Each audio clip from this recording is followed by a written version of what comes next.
नाशिक महानगरपालिका सार्वत्रिक निवडणूक 2024चा बिगुल वाजता संपूर्ण नाशिक शहरात राजकीय वातावरण तापू लागलंय।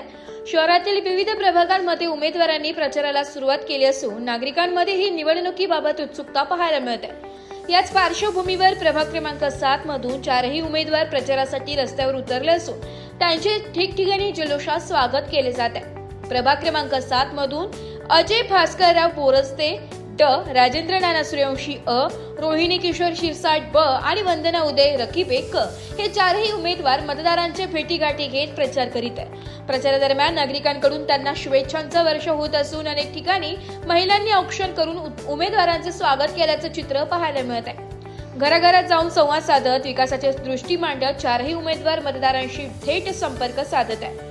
विशेषतः अजय भास्करराव बोरस्ते यांचे सामाजिक कार्य यापूर्वीपासूनच नागरिकांमध्ये परिचित आहे। त्यांनी केवळ प्रभागापुरते मर्यादित न राहता नाशिक शहर आणि नाशिक जिल्ह्याच्या सर्वांगीण विकासासाठी नेहमीच प्रयत्न केले। सामाजिक उपक्रम, नागरिकांच्या अडचणी सोडविण्यासाठी केलेली धावपळ आणि विकास कामांवर दिलेला भर यामुळे त्यांना नागरिकांचा चांगला प्रतिसाद मिळतोय।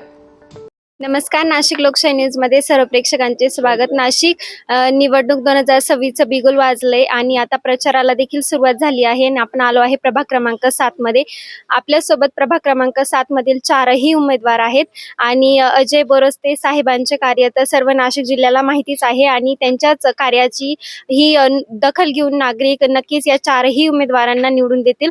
तर आपण अजय, मला असं वाटतं प्रभाग 7 हा एक वेगळी भौगोलिक रचना असलेला, वेगळं सामाजिक समरसता असलेला हा प्रभाग आहे। या प्रभागामध्ये जुन्या नाशिकचा काही भाग येतो। या प्रभागात काही मोठ्या वस्त्या आहेत, मल्हारखान, जोशीवाडा यासारख्या। या प्रभागात Pandit colony, college road, Saubhagyanagar, ST colony यासारख्या सुद्धा काही वस्त्या आहेत। त्यामुळे या प्रभागात काम करताना वेगळ्या पद्धतीने काम करावं लागतं की त्या प्रभागाचे, त्या भागाचे नक्की प्रश्न काय आहेत आणि ते कसे सोडवले पाहिजे। गेली 20 वर्षांपासून मी या ठिकाणी नगरसेवक आहे। वस्त्यांमध्ये आता रिडेव्हलपमेंटचा विषय चाललेला आहे। जसं मुंबईमध्ये SRA आहे त्याच पद्धतीनं ह्या वस्त्यांना त्यांना त्यांच्या हक्काची घरं मिळावीत यासाठी माननीय एकनाथ शिंदे जे नगरविकास मंत्री यांच्याकडे आम्ही साकडं टाकलेलं आहे आणि या दृष्टीनं त्यांची सुद्धा जीवनाचं जीवनमान हे उंचावेल यासाठी आम्ही प्रयत्न करतोय। या भागात आपण बघतात की स्मार्ट सिटीमधनं सगळे रस्ते आम्ही कॉन्क्रीटचे करून घेतलेले आहेत। सगळीकडे चांगल्या पाईपलाईन्स, चांगले विद्युत दिवे अशा पद्धतीचं एक स्ट्रक्चर तयार केलं आहे। त्या बाजूला बघाल तर तिथे एक वेगळी सामाजिक रचना असल्यामुळे त्या ठिकाणी चांगले सामाजिक सभागृह आहेत, वेगवेगळ्या ॲक्टिव्हिटीज आहेत आणि तिथे आपल्याला तर माहिती या बॉर्डामधलं ज्याला मैलाचा स्टोन म्हणता येईल असं वंदनीय बाळासाहेब ठाकरे यांचं स्मारक आम्ही केलं आहे। मला सर्वांना नाशिकरांना विनंती की आपण एकदा का होईना या स्मारकाला भेट द्या। आशिया खंडातील सर्वात नंबर 1 असं रोप ॲडव्हेंचर गार्डन त्या ठिकाणी, आर्ट गॅलरी आहे। याच ज्या ठिकाणी आपण आहोत या ठिकाणी आपण बघाल की एक मोठा बोट क्लब जो महाराष्ट्रातला नंबर 1 बोट क्लब होईल असा एक बोट क्लब या घारपुरे घाटावर तयार केला आहे। अशी एक ना अनेक कामं आम्ही केली आहे। परंतु याही कामं करत असताना माझ्यासोबत सुद्धा काही विजनरी लोक पाहिजेत, एज्युकेटेड लोक पाहिजे, ज्यांना एक विजन आहे आणि म्हणून आता माझ्या शेजारी आमच्या शिरसाट ताई आहेत।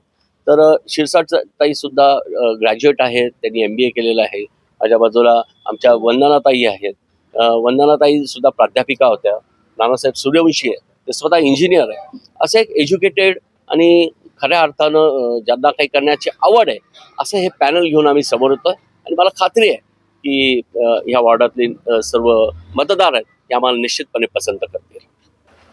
नक्कीच सर, तुम्ही सांगितल्याप्रमाणे तुम्ही अशा अनेक योजना राबवणार आहात। प्रभागाचाच नाही तर नाशिक जिल्ह्याचा तुम्ही विकासाला नक्कीच तुमचा हातभार लावलेलाच आहे आणि तुमच्या या कार्याची नक्कीच दखल घेऊन या 4ही उमेदवारांना नक्कीच नागरिक पसंती देतील आणि तुम्ही आम्हाला जी माहिती दिली त्याबद्दल नाशिक लोकशाही न्यूज तर्फे तुमचे धन्यवाद। ब्युरो रिपोर्ट, नाशिक लोकशाही न्यूज, नाशिक।